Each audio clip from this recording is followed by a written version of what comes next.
Find yourself. Today is the second half of the first video, and here's what we'll end up with by the end. All I've done here is added ephemera, a background, and a little bit of playfulness. With this creative interactive journal that you can print, I used the mushroom page, and the only other things you'll need is a pair of scissors, some glue, pencils, and maybe a background. All right, I've linked below all the things you'll need and where you can download that sketchbook journal. It is not a free item.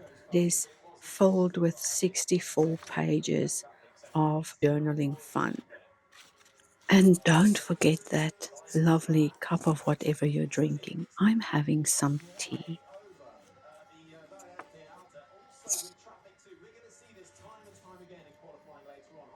I always find myself scurrying, and then I forgot this and then I forgot that, and then I wanted to do this first, and always being distracted. Right now I'm just trying to see if I can dissolve that mark there. Nope, doesn't want to dissolve. Let's continue. Once you've settled in, I don't want you to follow what I'm doing. I want you to calmly enter into that creative space where everything you want to do is going to unfold by itself. Initially, I wanted to add more flowers, and I don't know, it was something about that garden space, the place where I sat and painted this the day before, that sort of got my attention. Anyway, what I was saying is, in that little garden patch is also a heap of mushrooms growing. And in last month's virtual gratitude retreat, we painted mushrooms together. But I wanted to add mushrooms in the lower part of this sketchbook journal. You know how mushrooms hide in the foliage and sort of disappear into their surroundings, except for the really bright ones. And that was the idea here, is to get to play with those mushrooms and add them in. Now, you're not seeing me playing with the mushrooms just yet. I'm still in that phase where I'm wondering if I should add more flowers. Now, I do have several places in this sketchbook that I've been playing with collage over some of my previous work. And it's in this second that I realized that I'd rather use that flower scene for the mushrooms and use the little flowers I wanted to put in here in a previous page or on a previous page. So with this water-soluble Derwent ink tints, I think this is Ionian green, which is one of my favorite greens. I'm smitten with the shade and the depth I can get with this. And adding some streaky marks, because I know it will dissolve if I put some water on there, just to deepen some of these leaves and bring in more contrast. Maybe a stem or a branch or a twig, or just a little bit of detail extra to create that contrast and depth. Now, in the background, you are hearing golf highlights, and I think we might be switching to cricket next.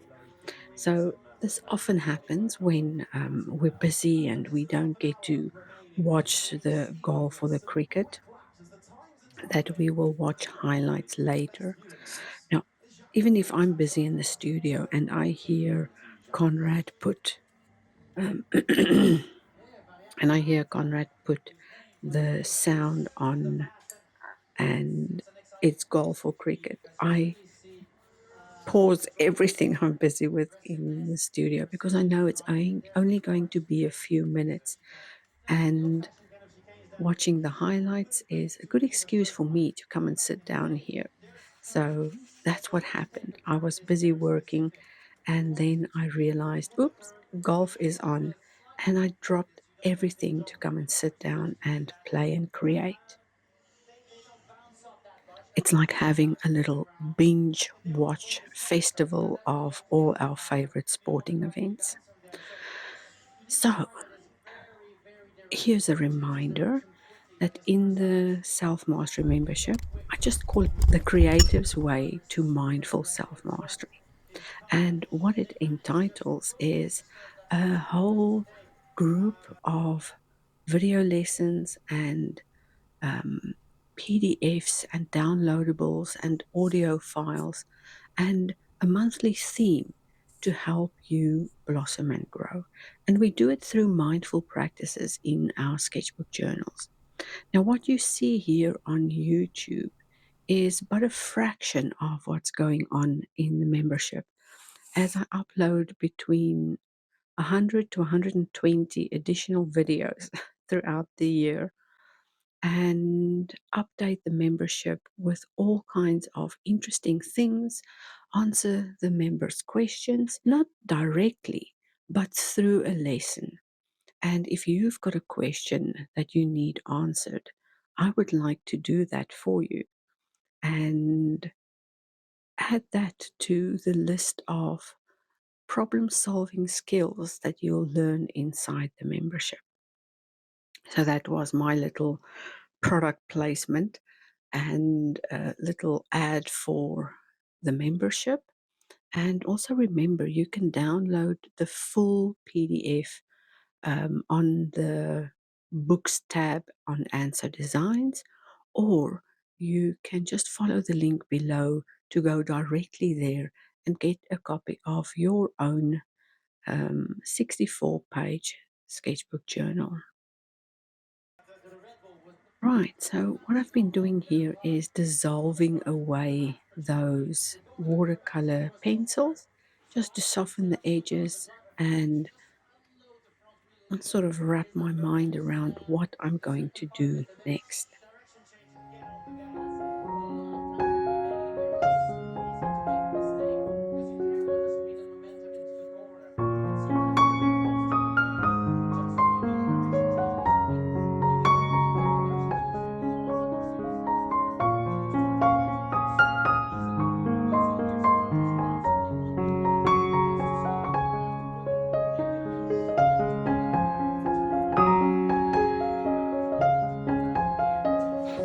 Okay, it looks like I finally decided that the mushrooms is going to be the thing, and I'll just roughly cut them out.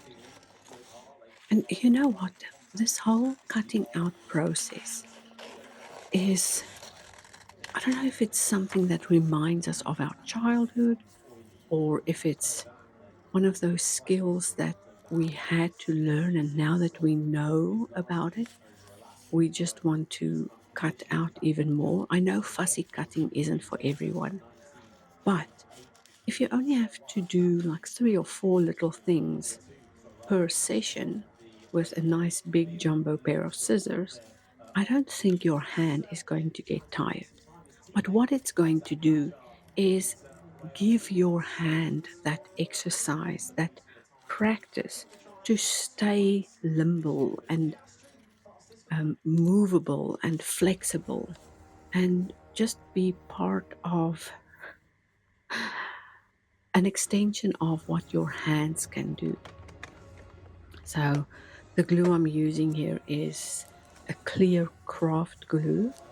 I think this one was, no, I'll rather not name names because I cannot remember what I put in this little tube, but that thin nozzle does help to disperse the glue and to get it in the right little corners, if it will come out of the tube, of course.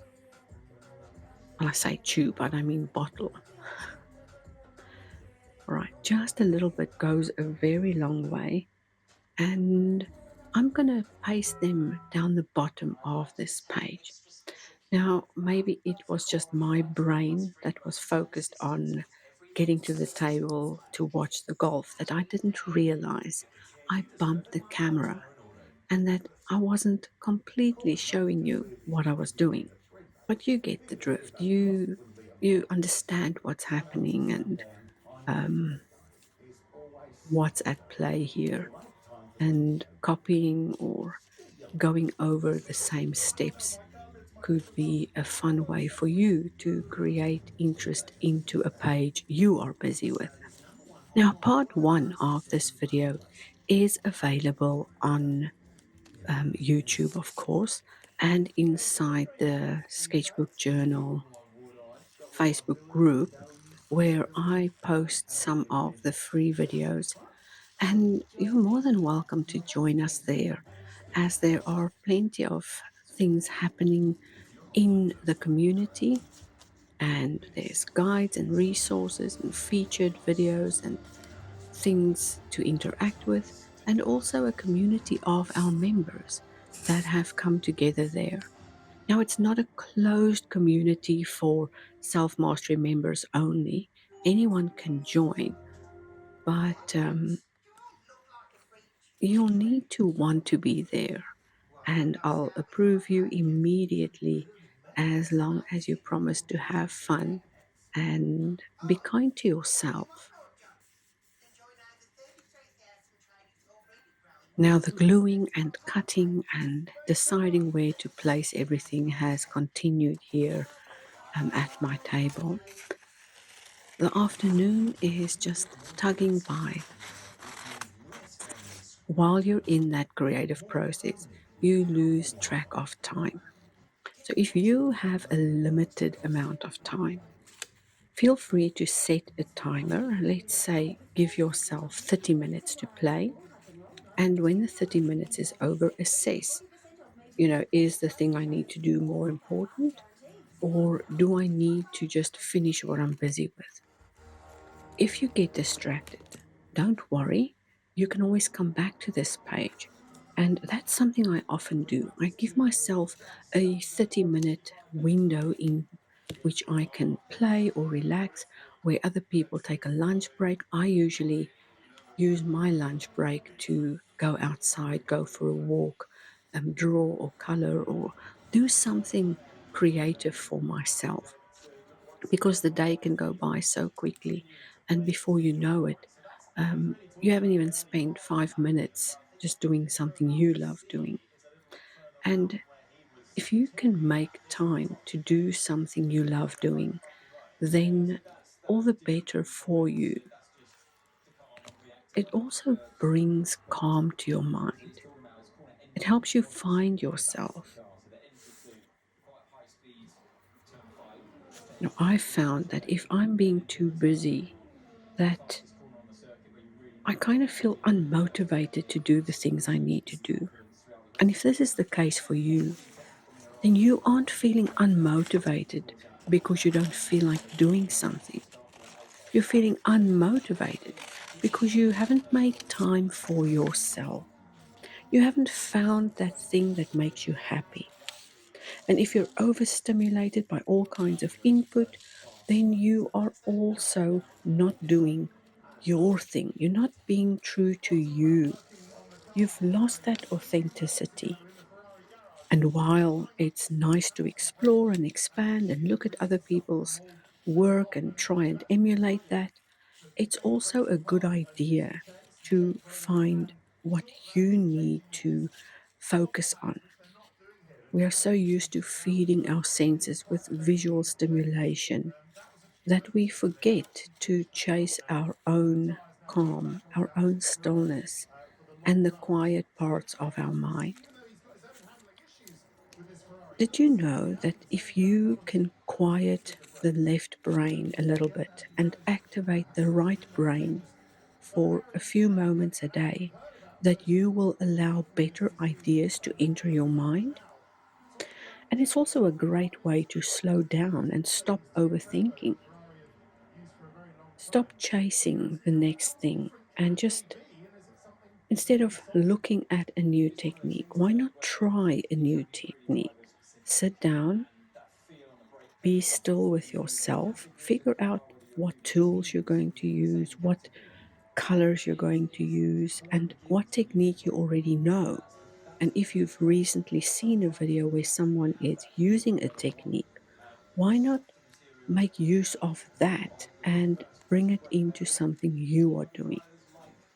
Now, sometimes this means following a tutorial, and at other times it means being quiet and remembering the technique, but applying it in the way you are capable of. It does take practice and it does take a few tries before you get to see the results, but you will find yourself slowing down, stopping all productivity, especially if you're in that rat race, is a wonderful way to take care of your well being. Success will come, but your health and mind also needs to have priority.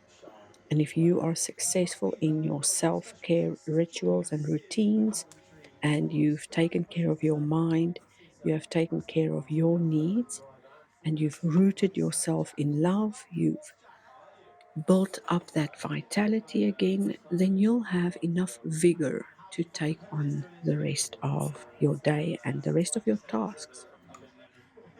All right, so all the gluing is done, and it's time for me to paint the background. Now, I've got a little Jane Davenport layer cake bite size palette here. This one's name is Sweet Treats, and I've mixed up that like ultramarine blue with a little bit of yellow to get a teal. And I'm just going to fill in the background behind these flowers and bring some of it down into the mushrooms to unify this image, using lots and lots of water to blend out that top part. And you'll see that I'm using a really big flat brush here, and cutting into those corners means I get to use the corner of the paintbrush. And I'll pick up some of that color, dip my brush in the water, and then put the color down.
At last, I moved the book up a little bit and you can finally see the whole picture.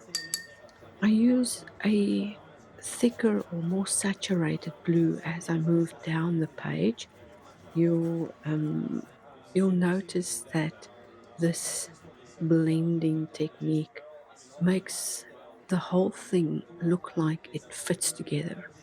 So there was a little bit of a disconnect between the the blank and the pink and the green, and then these electric colored mushrooms, but now with this color in the sky and down in the ground, I get to make it all look like it belongs together. Taking more pigment to mix up my puddle again. So this is going to be a fun exercise for you to make your little loose flowers and your collage pieces on top come together. Now in this corner here, I've added a darker shade and I'm taking water to blend out that hard edge and soften it all up. And adding it below the leaves and nudging ever so closer to those mushrooms. You can see that the mushrooms had this color in the background, and that's why I chose that color to be the background of the entire spread. And I don't know if you've noticed, but I still haven't had a sip of my tea. It always happens because I get distracted by the creative process. And that's exactly why I love doing this, is because I need to distract my mind a little bit from the things happening in the studio and the task list and all the difficult things. And when my 30 minutes are over, then I feel happier, more rejuvenated, and eager to get to what I need to do. So, my time in the sketchbook is sacred, and I want your time in your sketchbook to also be sacred. Now, every time I've mixed up a great color, I like to make a little swatch like this to remind myself of the colors I used and mix them up in different shades, just so that I have a little visual record of how I got to those colors. Sometimes I'll make notes on the back, but for the most part, I think there's a file in my brain that remembers what I mixed together. I think it came from my years as a hairstylist, where I was a color expert. And it's one of those things that just come kind of naturally to me. I can look at a color and mix up a couple of shades and reach that very shade almost immediately, especially if I have, like in this little palette, a cool range and a warm range of colors. That's all you basically need is a warm red and a cool red like magenta, and then a warm yellow and a cool yellow, and then a warm blue and a cool blue like cyan. And this little palette has the 6 colors there with an electric pink that I love adding here and there, a little skin tone, and black and white, which makes it perfect. Now, I am not an affiliate of any Jane Davenport products, but I have recently shown this little palette to my in person events group, and nearly all of us ordered that. And we put a little order through. And yes, it's going to be so much fun for everybody to play with that. All right. I just want to thank you for being here and making time to relax and to find yourself, to find a little bit of motivation, to have less of an overstimulated brain and just do a little calmer, quieter session with yourself. Part one is available and linked below. So I hope you'll do that one as well. And don't be afraid to join the Sketchbook Journal group or even check out the open studio sessions. where we do weekly videos, sometimes more videos per week. Anyway, have fun, have creative fun, and watch the next video.